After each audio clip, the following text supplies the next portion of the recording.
Welcome to Stepping Stones, a series of short daily videos leading you from creation to the cross. What is the most valuable thing that you possess? Is it your car or your house? Maybe it's an item of jewellery, something that you specify on your home insurance. Perhaps you're thinking about your job or your health. Or maybe you are considering your family. Do you value your spouse, your children, your parents above everything else? Or maybe it's something that others wouldn't notice, a particular photograph or an old chair, something which has a lot of sentimental value to you. What is the most valuable thing that you possess? Listen to these words of Jesus. What good is it for someone to gain the whole world yet forfeit their soul? Or what can anyone give in exchange for their soul? These two questions which Jesus asked his disciples enable us to see that the most valuable thing that we possess is our soul. For many of us tuning in, these are familiar words, and no doubt you probably figured out where we were going as soon as we asked the question at the start. So let me ask you one more thing. Will you pause with me for a moment to consider the value of your soul? Jesus issues the challenge. Gather up all the possessions in the world. Buy the biggest and the best. Buy more than you can wear or drive. Buy it all.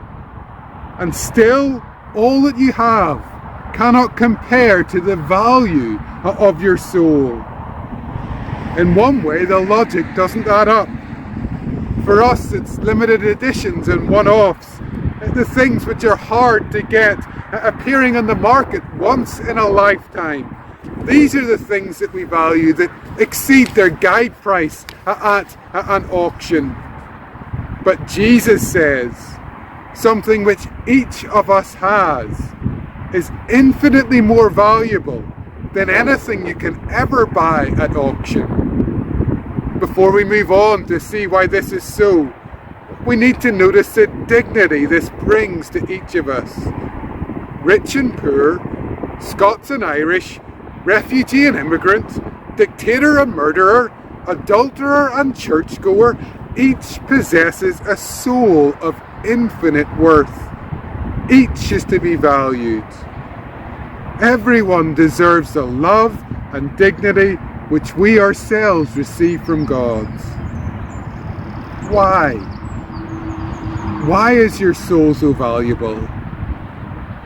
Now that is a big question, which we can only hint at answering in this short video. Hints which I hope you'll be able to mull over as the day goes on. So here goes.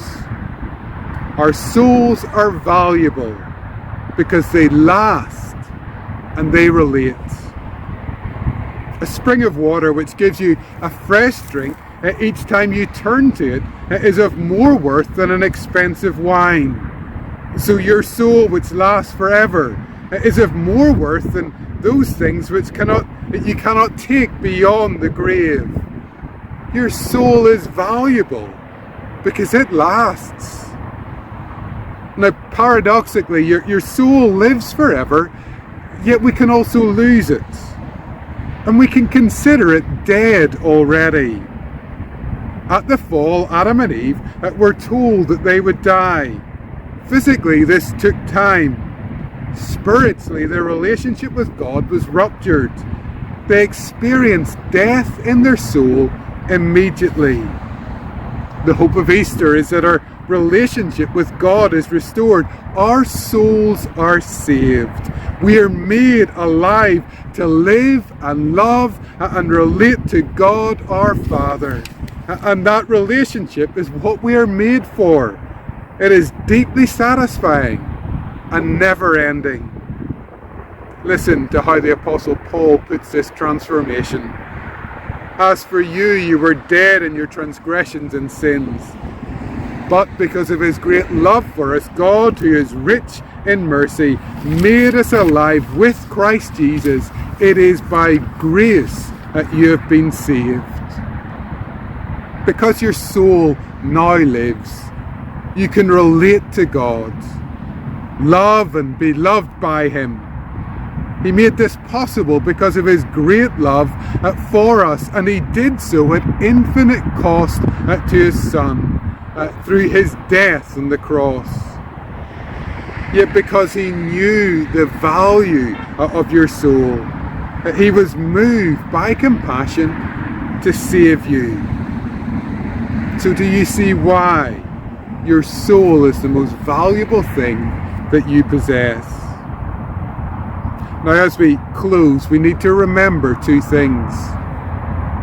First, Jesus doesn't simply save your soul. No, he saves you, body, mind, and soul. And that has huge implications for how we view ourselves and how we care for others. And second, we need to remember the context of Jesus' questions. They flow from the call to pick up our cross and follow him. That's we thought about with Jane yesterday, the verses which come just before. These questions are designed to shape your life.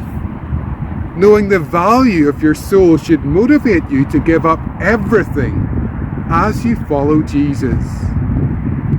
Jim Elliot said that he is no fool who gives up what he cannot keep to gain what he cannot lose. Do you value your own soul? Do you know the value of a soul? And is that truth, that value, that treasure shaping your life as you follow Jesus today?